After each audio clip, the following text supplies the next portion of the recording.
Welcome to the Positively Healthy Mom podcast, where positive parenting meets well-being. Hello and welcome to today's episode of the Positively Healthy Mom. I'm your host, Laura Ollinger, teen and parent well-being coach, and I'm so excited to introduce you to Dr. Barb Minton, who is a PhD psychologist. And today's conversation is going to be amazing. I already know because of what she does. So Dr. Barb, can you explain what it is that you do? Yeah, so I've just been so fortunate. I've been able to do a lot of things throughout my career, but the most immediate thing that I'm focusing on right now is how to use music in order to calm the brain or create whatever brain state you want. And my background, kind of what got me into this, was I was a music major in college with the very trendy instrument of pipe organ. And right, what everybody wants to play. And then I got away from that for many, many years, doing kind of typical psychology stuff. I got into neurofeedback, and I don't know if people know what neurofeedback is, but neurofeedback is a form of brain training where you look at what the brain is doing. And for example, in anxiety, the anxiety networks seem to be super active. And so you can actually train those networks, teach those networks to calm down. And as I was doing this, I started thinking like, wow, there's all this data out there on music about how music can be used to have very powerful effects on the brain and on the body. So for example, it decreases depression by about 50%, which is huge, right? Wow, I have not heard, did not know that. I know there's like all this stuff out in the literature that no one is paying attention to. It's sitting in the research literature. No one's bringing it out into the real world. And I got a passion for bringing this out into the real world. So just to give you a couple other examples, if you have to have a procedure, or your teenager has to have a procedure, listening to music, if you have to have a biopsy or go to the hospital or something, it decreases all the anxiety around that kind of a thing. Music So can actually, I ask you for a second? yeah. I really would love to get clarification on that. Does that mean any music, or is there a specific type of music No, I think there's specific type of music. Thank you for asking that question. Yeah. I want to just say one other thing that we often discover with our kids, especially when they transition into junior high, is ADHD. So actually music helps people with ADHD, and we can unpack some of the details of this. I actually have a 2-day workshop where we go through all this stuff, and then we actually play music live. So there's at least 2 days of stuff to talk about with this. So we'll just skim the surface today. Yeah. But yeah, no, it's not any music. Okay. And what's really funny is as I started reading this stuff, I was like, wow, this is so interesting. Like, this is just, most of these studies, it's music the experimenters picked out, right? Like sometimes it was Beethoven, sometimes it was Enya, sometimes it was, Mozart. It's just like they picked out a piece of music. And I started thinking, wow, I know all the neuroscience about how the brain mimics music and mimics frequencies. Like, couldn't we compose music that was vetted, where we actually took, where is the brain stuck in anxiety? Where is it stuck in insomnia? I know those frequencies in the brain. I know the frequencies the music can put in.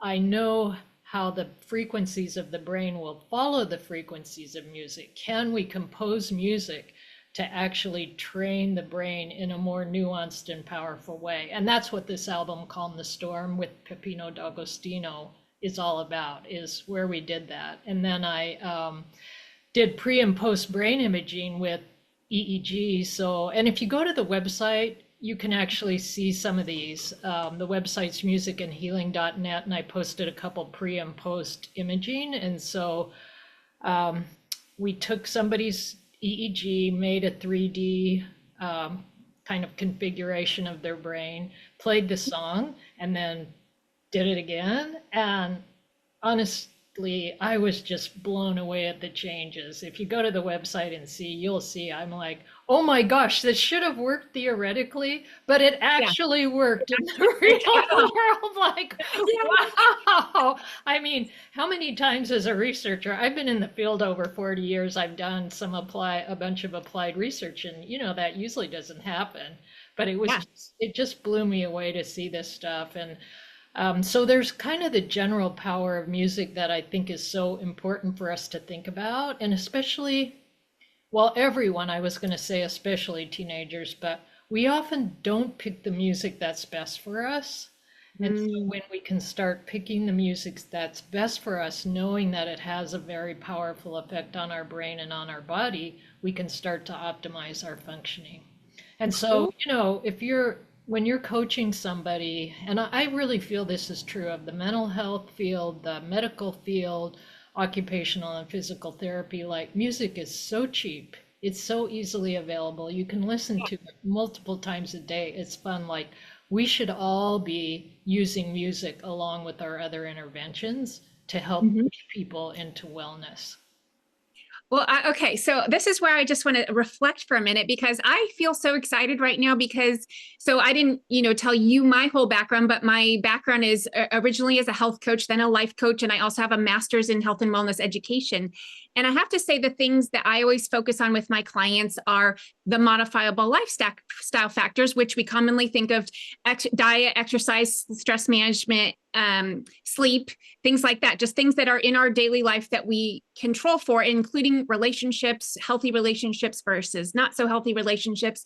And the one thing actually, I do suggest like a calming playlist to when I work with girls, kind of tween age girls, but it's not something I incorporate into my everyday coaching with clients. And so I just feel so excited right now that I love it when there's something that is not commonly known. And then I can kind of like help spread the word and share the information. So I'm just having like an excited moment here. So, okay, tell us how else this gets used. Yeah, so well, just kind of to come back to your comment, when I first got into doing a literature review in this area, I felt the same way. I was just like, how can all this stuff be out here and people aren't using it? And what is it about our system where we all get trained so narrowly that something as ubiquitous as music, we don't even think to use it? Yeah. And we should all have on our intake forms or our little questionnaires like, what kind of music do you listen to? What kind of music do you like? And it's also a way of making just that alone and talking to people like, what do you listen to? What do you like? Like, it's such a beautiful way to make a connection with somebody. Like, if they're like, oh, I like this particular artist, and you're like, oh man, tell me about them. Like, pull up something and let's listen to it together. Just forget all the research. Like, that alone is a huge connector. It's a Oh, huge way to connecting with someone, and it's also a huge way to understanding what their world is about, right? So if somebody says, man, I love rap music, and you're like, wow, well, tell me some of your favorite songs. Like, let's listen to them. And you hear the lyrics of these songs. Or they say, I like classical music. Well, what classical music do you like? All of a sudden, it opens up a world of insight into this person's internal life that you would have very much trouble accessing any other way. So just yeah. that alone, I think, is gold. And I've had people who work with teenagers actually say, man, I never could get this teenager to open up to me. And after they had come to my workshop on music, the brain, and healing, and I said, you guys should talk to your teens about music. And she said, so I asked, like, what do you listen to? And she said it changed everything. The kids Oh, started talking and sharing, and then they started sharing playlists, and then they started, saying like, well, what does this mean to you? Like, what is this access? Like, what's the emotion it's accessing for you? And it just opened up a huge, rich conversation. So before we even get to these other parts, I think that in and of itself, it's so easy to do. It's gold. Yeah, you know what? I love it. I'm going to start using this because I mean, every once in a while I ask my clients, like, what do you, things like that. But it's not like my go-to question, or it's not a common question. But I feel like I'm going to start incorporating that just in, every time I'm getting to know a new client, just add that to, the way to build rapport, way to build trust, way for them to know that I care about them. I want to understand them more and get to know them. So I think just right there is amazing. So Totally. I mean, if I were your client and you said, "What do you play?" and I said pipe organ, like you would know something about me, wouldn't you? You would be like, "Why pipe organ?" You know? And that would open up a whole aspect about me that you would probably never know, and I would never think to disclose that because I'm trying to be what I think is in the lane, and you're trying to be in the lane. And so that's what I think the beauty of this conversation is. yeah, yeah. Okay, I have another question where I see these things on Instagram when I'm scrolling through, and I think it's what you're talking about, but I want to clarify. It's a certain frequency that helps calm ADHD, and it's literally just like one continuous note. It's like beep, like that. Is that the neurofeedback part of it, or can you explain that part to me? Yeah, I actually was trying to get away from that, and I'll tell you why. So there's Okay. many, many of these just frequency approaches, and some of them have research behind them, and some of them don't. Some of them have sort of philosophy behind them. The reason I really wanted to use music is because if you have that beep, and I've listened to a ton of this stuff, after a while you're like, you know, I don't think I want to listen to this anymore. It's like, whereas music, if you have a song that you really like, you can listen to it over and over, right? Like, I had some clients listen to some music that I wrote for 60 hours while they were doing their neurofeedback training. And so I really wanted beautiful melodic songs that you could listen to over and over, and also music that stood on its own, right? So if you don't have ADHD, or you don't have this, or you don't have that, and you just want to listen to beautiful music, you can listen to beautiful music. And I was so fortunate to work with Peppino D'Agostino, who is he's been named as one of the 50 most transcendent guitarists of all time. And Whoa. the guy is amazing. And you can imagine I'm going in there like, well, we need to keep the frequencies in this range, and we need to do this and that. And it's like, I was telling somebody else the other day, it's like, I don't know, telling Yo-Yo Ma how to play the cello or something. But he was so kind and so warm, and we worked so hard to make these songs. So I do think that individual frequencies can do something because the brain will try to copy frequencies. But I felt like having a song, and most of us know this, right? Like, we've had a favorite song and we'll play it over and over. Or we have what I call these sort of anthem songs, like they're our go-to songs. So maybe if you feel depressed, like you'd play Let It Be. Or someone the other day who was very young and said, I listened to Carole King's Tapestry album because I always feel so much better. And I'm like, well, yeah, the song You've Got a Friend, like, Mm. tell you, it's such a loving, warm, hopeful song. And, so to me, there's an advantage to music that way. If the frequencies work for you, I'm all over it. My goal was to do something a little different. Yeah, yeah, that makes sense. So what is it when I assume you work with individual clients? Is that kind I of do, yeah. Mhm. okay? So when an individual client comes to you, and what are they kind of complaining of, and what do they get by working with you? Yeah, so I do talk therapy plus kind of traditional talk therapy plus neurofeedback. And neurofeedback has mostly taken my business over. And let me just tell you a little bit about neurofeedback. So if you don't know what neurofeedback is, many people don't. What you do with neurofeedback is you collect an EEG and then you can actually make a 2 or 3 dimensional image of the brain. And because of all this research we have now coming out of neuroscience, we can look at the anxiety network, the attention network, the depression network, the network that helps optimize your golf game. I mean, there's tons of these things. And then we can people come in twice a week and we put the electrodes on, and so you might play some music that they like, and as the brain starts to oscillate towards normal, you reward the brain. So like the music is sort of dim and then it gets louder as the brain oscillates towards normal. Or you can watch a movie and the movie's dim and it gets brighter. Well, the brain likes that, and so it will change itself in order to get that picture brighter or in order to get that music louder. And that's what neurofeedback does. And so if you haven't responded to coaching or talk therapy, or you don't want to go on medications, neurofeedback is a non-medication kind of training alternative where you don't have to talk about stuff, you just train the brain into a different configuration. And so it's sort of interesting you asked me that question, because when I first started into neurofeedback, the programs, the neuroscience and the math of these programs is super sophisticated, but the music, I was like, this music is not the best. And I actually put together some software to play better music.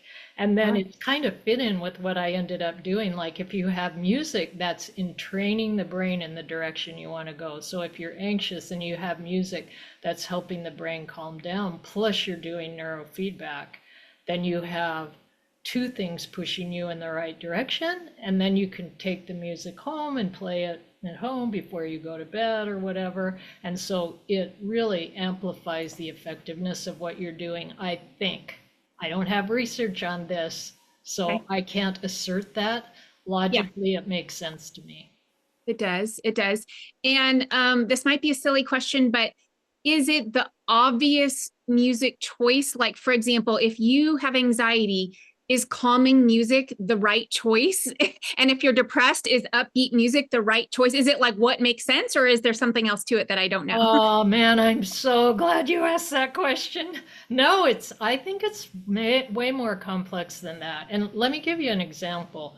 So I did an album previous to this with another amazing guitarist named Callum Graham. And so this album, Calm the Storm, is really calming music for insomnia, chronic pain, migraine, stuff like that. In this other album, we did a range of songs. So we had songs that made beta, and beta is that bright-eyed, bushy-tailed wave. So if you have ADHD or you're just tired and you want to focus, you want to put these songs that make beta on. And so they had like electric guitar, organ, acoustic guitar, drums, all kinds of stuff like that, and they're really upbeat.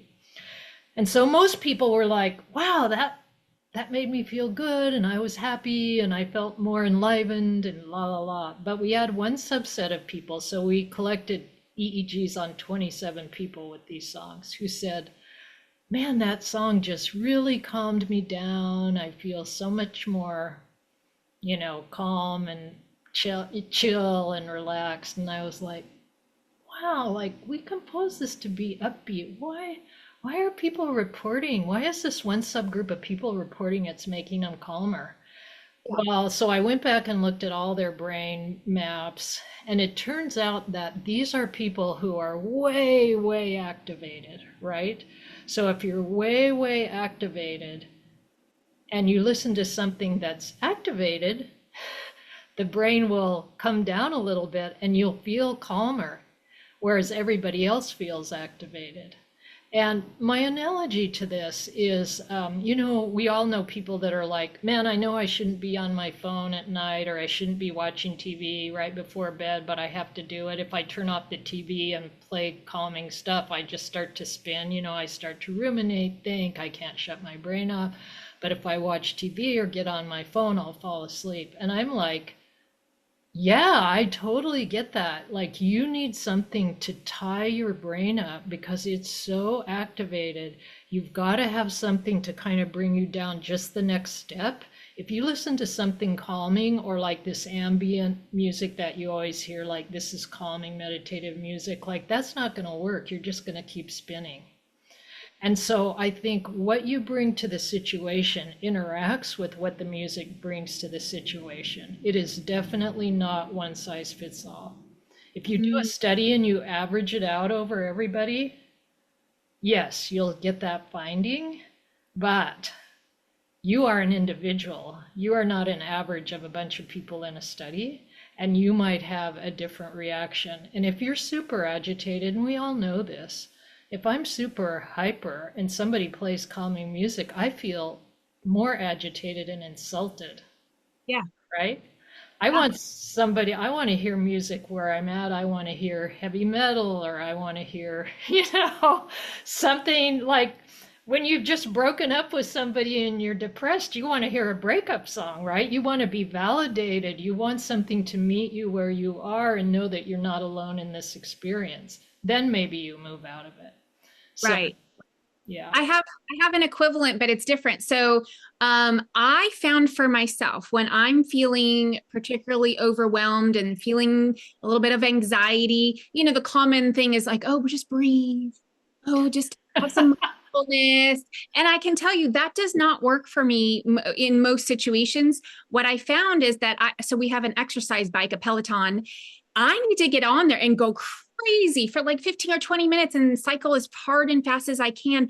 And then I feel such a relief. I feel so calm. And so when I meet with clients, I ask them that question, like, do you like to go up or do you like to go down? And it's different for different people. So it sounds like very similar to what you're saying, but with the music part.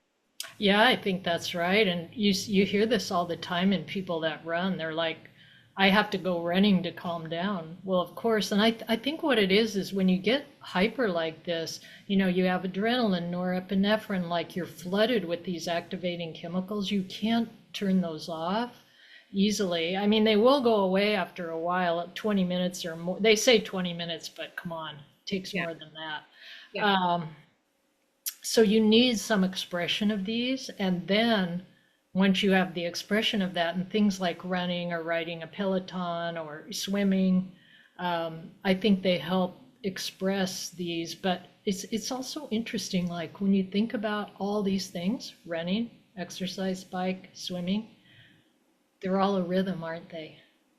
Oh, So you're creating a rhythm when you're running, you're creating a rhythm when you're cycling, you're creating a rhythm when you're swimming, and that rhythm is in training your brain.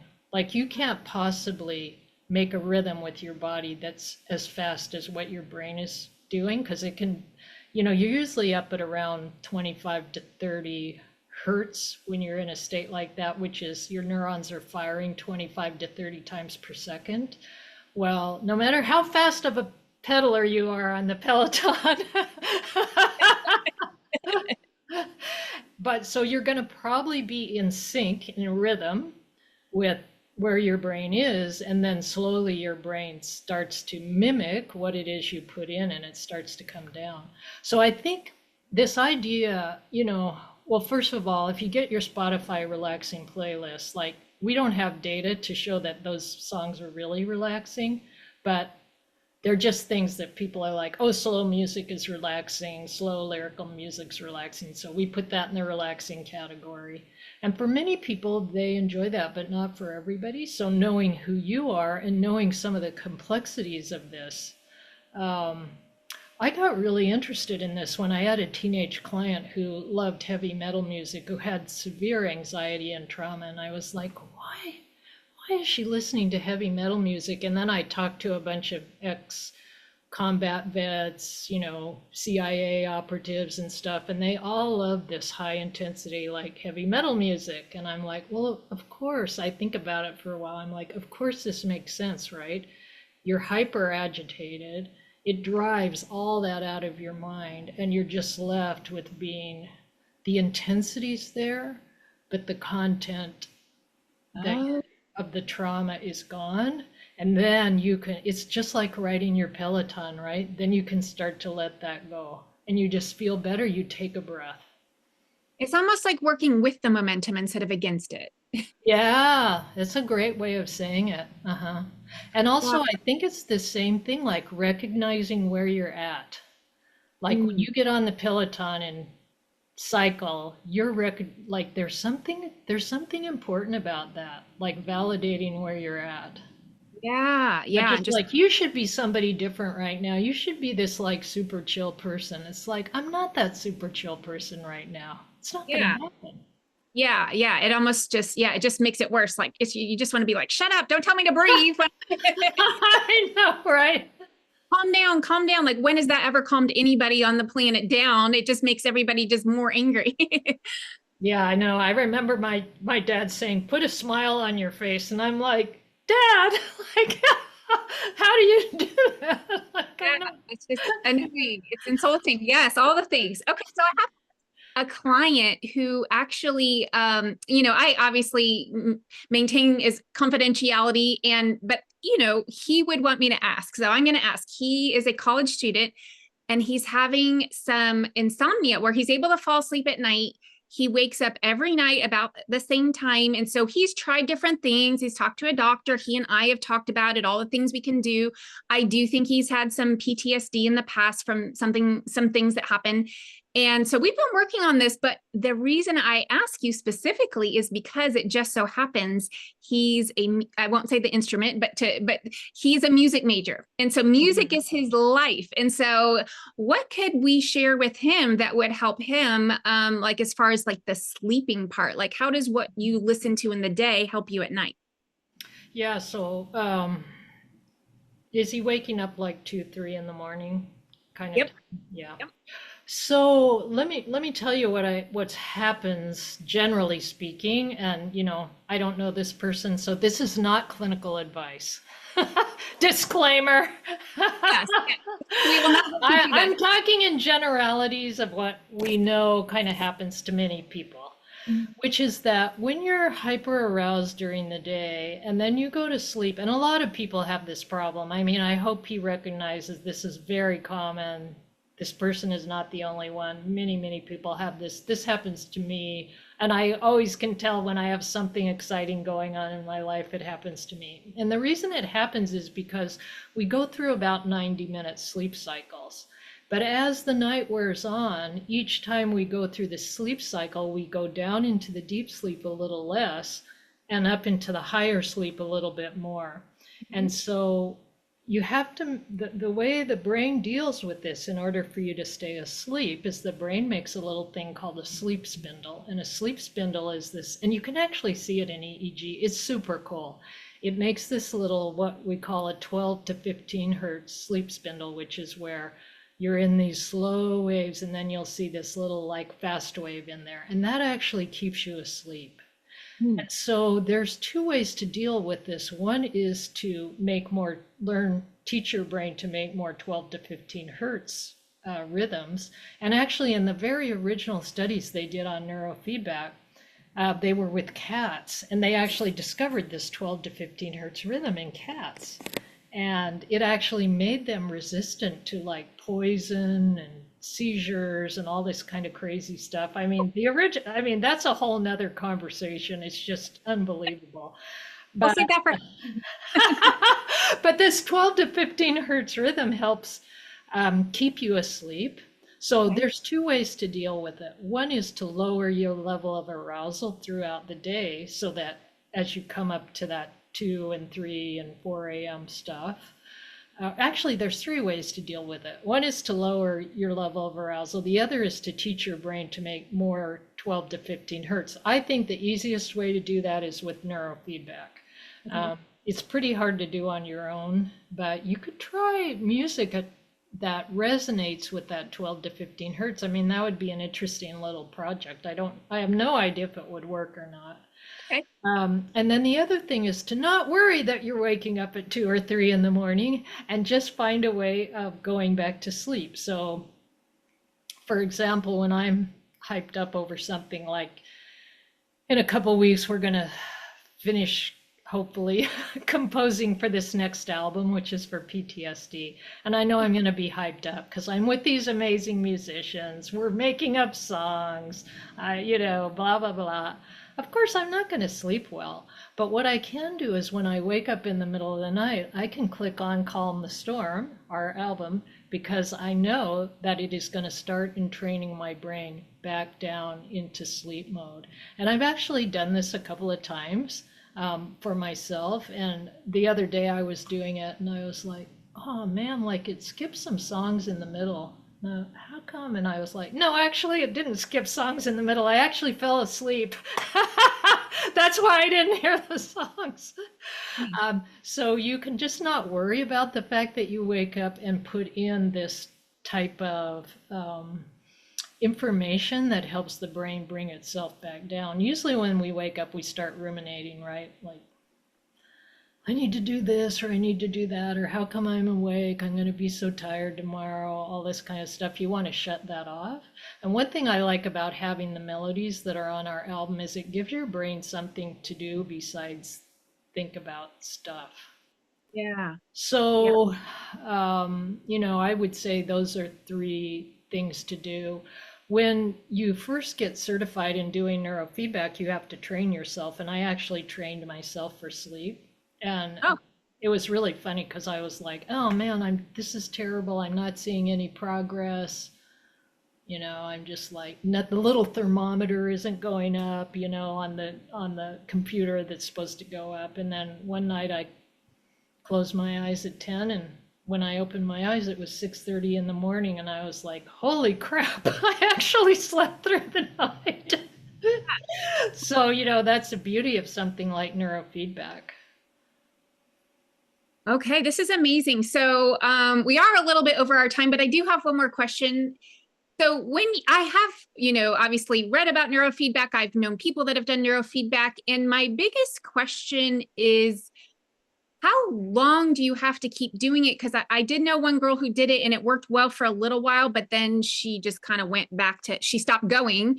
And so it's like, it almost feels like you have to continually do it. So what's the point where you feel like it's worked and it's done? Yeah, and of course the answer to that is it depends, right? So if I said, well, how many coaching sessions is it going to take? And then will I ever have to come back to you? And you'll be like, well, that depends. If you look at the best research on neurofeedback we have is on ADHD. And it showed that when people had about 30 sessions of neurofeedback, the changes held for at least 10 years. They didn't do further than a 10-year follow-up. But I'll tell you that many of the clients that come to me have more complex issues than just straight ADHD, right? You might have ADHD plus anxiety, plus depression, plus trauma, plus this and that. And so these people, I mean, I would say most of my clients tend to go 50 to 60 sessions. I see very few of them back. Some of them I do if, especially if something happens that sort of re-triggers all this stuff. So again, I think your individual experience is more important than when you average everything out.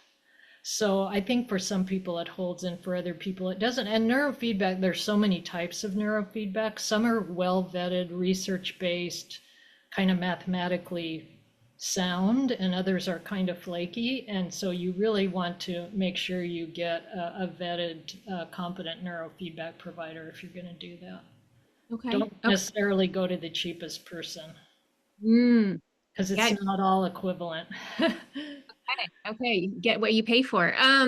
So, all right. How can people find you or follow you going forward? Yeah, so musicandhealing.net, which is just musicandhealing.net, no .com, .net is the website, and you can email me through there. Love to hear from people. Especially if you download the album, I'd like to hear from you, good or bad, because we're making the next album and I'd love to have feedback from people on it. And then we also do workshops and concerts and things like that if folks are interested, and you can get on the mailing list there. I'm also on Facebook, and I think I'm barb.minton.5 or something on Facebook. But if you hack around enough, you'll be able to find it on there. Yeah. Awesome. Awesome. And then is there, I mean, one last question I have, just because we aren't local with each other. If someone was looking for a neurofeedback specialist, how would they find a higher quality provider? Yeah, so you can go to bcia.org, which they're a certification entity that actually makes sure people meet minimum standards of training and education and stuff like that. There's also ISNR, which is the International Society for Neurofeedback and Research. So these are some of the areas. And there's another one, the International, it's the International QEEG board. I can't remember their website address offhand. The thing that they do is they vet, they probably have the highest, so you can be a diplomate in quantitative electroencephalogram. So that's probably the highest level of training. So seeking out these boards and seeing if people have that kind of training, and then looking at their software and seeing if they have legitimate software is really important, because this is your brain you're talking about. You don't want to be like messing around with your brain. And so, but you can also email me if you're like, oh man, I had somebody from Australia the other day, like, here's a couple places. And I'm like, ask them these questions and let me know, and then I'll help you. So you're always welcome to contact me.